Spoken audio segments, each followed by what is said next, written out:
continuing story of Peyton Place.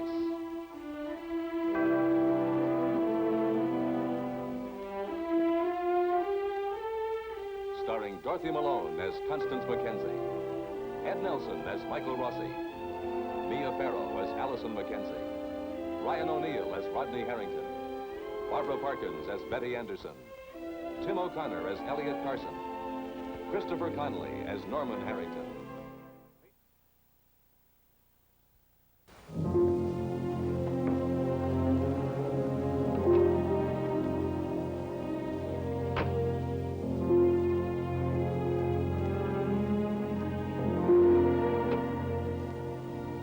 Stephen Cord and his client Ann Howard begin the trip to Boston, where they have just learned Ann's father, Brian Colby, lies in critical condition.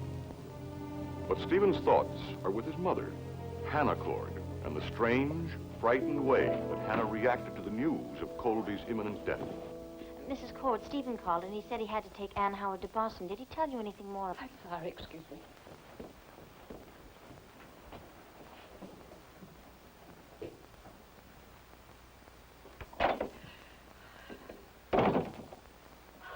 Well, Martin, how do you feel? Safe, secure, content? What ghost is chasing you now, Hannah? You were so sure, weren't you? You were so sure you knew the answer to Brian Colby, weren't you?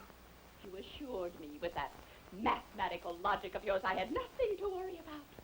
I was being emotional. I was being stupid. You knew Brian. You were so sure that he wouldn't tell Stephen the truth. You were so sure he wouldn't risk losing his blackmail money. Well, Martin Peyton, now nothing is sure. Nothing. He's dying. Brian is dying. Now tell me a dying man won't reach out to his own son? Convince me now he won't tell Stephen the truth.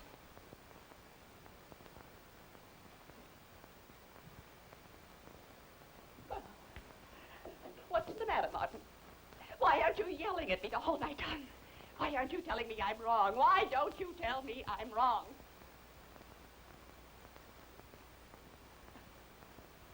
I've lost him. After 28 years, I've lost Stephen. It's a strange way to bring up a child. I kept my distance. The only mother he had, I kept my distance because of you. I wanted him to be strong and independent. I wanted him to respect me. I wanted him to love me. Now he's going to hate me. For the rest of his life, he's going to hate me.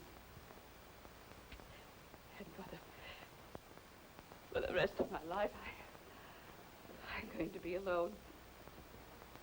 With nothing and no one. Nothing but that hate.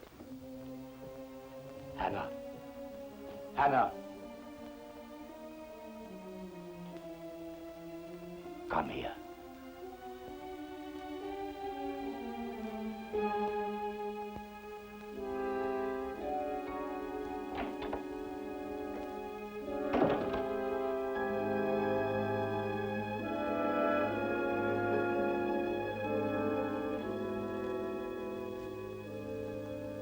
Rod,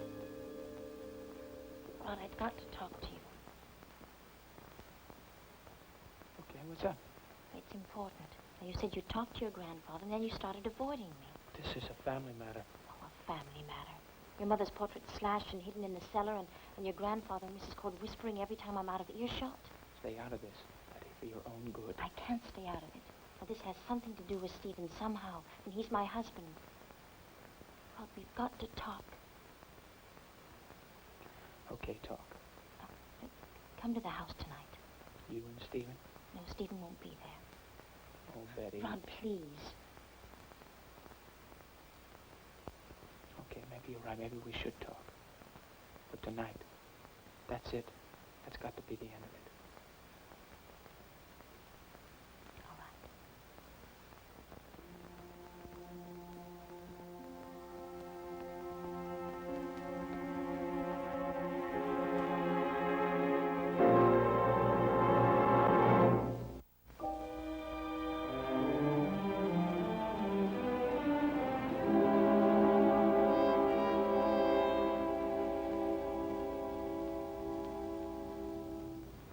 we're here. Thank you, Lee. What time do you want me to pick you up? I can get home all right. Sure. Look, Lee, I told you didn't have to drive me down here. Well, it's no sweat for me. I can't have you chauffeuring me around all summer. All summer? I thought we settled this. In a couple of days you were going back to Boston, right? No, I didn't say that. You did. I like it here with my family. And Allison Mackenzie. Thanks for the ride. It's more than just having a read for you, isn't it, Kid? No. Well, you'd like it to be. From the first minute I got here, you've been handling me, telling me exactly what I should say to Stephen Cord, how I should feel about Ann Howard. Well, this is one part of my life where I don't need your help. Don't you? No. And if I should take a fall, at least I'll know what it feels like to hit the ground.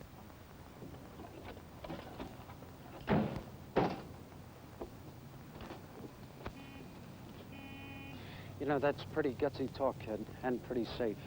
You're living in my house, you're going to school on my money, and you're putting me down for it? Well, how far do you think you would have gotten if it wasn't for me breaking your falls and clearing the way for you? I don't know, but I sure would like to find out.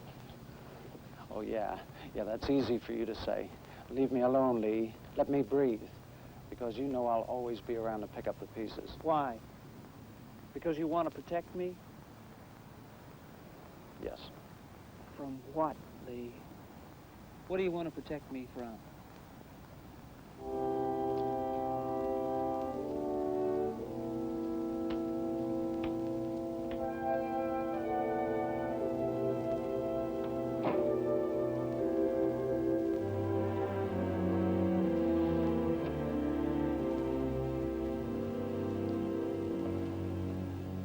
How goes it, Doc?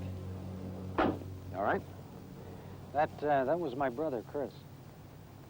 I would have introduced you, but you caught him at a bad time. You see, we had a talk about Ann Howard, and that always seems to set him off. Why don't you stop talking about it? Well, why don't you stop breathing? I mean, it would be just that easy. All right, Lee, I've seen your brother, and I've heard your version of his sad story. What I said to you still goes. You stay away from Ann Howard. Well, who's going to keep her away from us? Well, you've got a good sense of direction. When you see her coming, walk the other way. Yeah, well, that takes care of me. What about Chris? I mean, he can't see everybody sneaking up behind him. That's your problem. And Ann Howard's yours. And you know something, Dr. Rossi? I think you got the short end of the stick.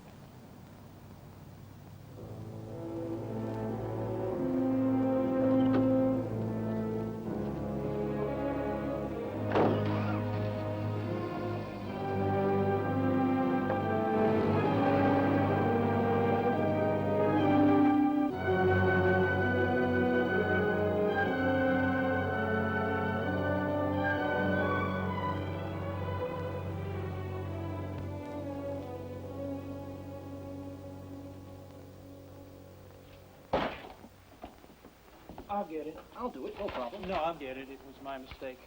I'll take care of it. Sure, fella. I'm sorry. I didn't mean any harm. It's all right. Thanks anyway.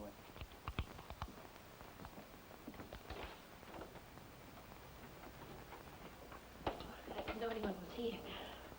May I help you? Mrs. Carson? Yes, I'm Chris Weber. I know. I thought Allison might be here. Well, she's at the hospital. Oh, well, we didn't have an appointment or anything. I just happened to be by, and I thought I'd stop. Sometimes she stops by on her way home. I didn't mean to barge in. I really thought she'd be here. We could call the hospital. No, don't do that. It wasn't anything important.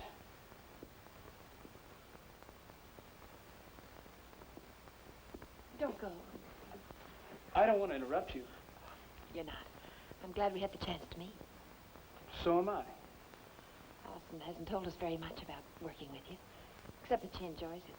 She's a great help. She reads to you, huh? Yes, law. I have a lot of catching up to do. Well, then you'll only be in Peyton Place for the summer. That's right. Don't worry, Mrs. Carson. About what? Allison and I, we're friends, that's all. I wasn't. Yes, you were. And I don't blame you. From your side of the fence, I must look like a grade A liability for a girl like Allison. No, it isn't that. It's just that Well, you don't know her very well, and if you're only going to be in Peyton Place for the summer. I know she's different.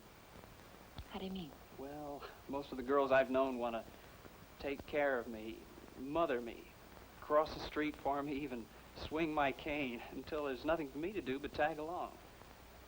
Allison, when I'm with her, I cross my own streets. She seems to understand. That's good to hear. It doesn't surprise you, does it? As a matter of fact, it does. Allison's usually one of the other kind. The kind that hovers over a friend.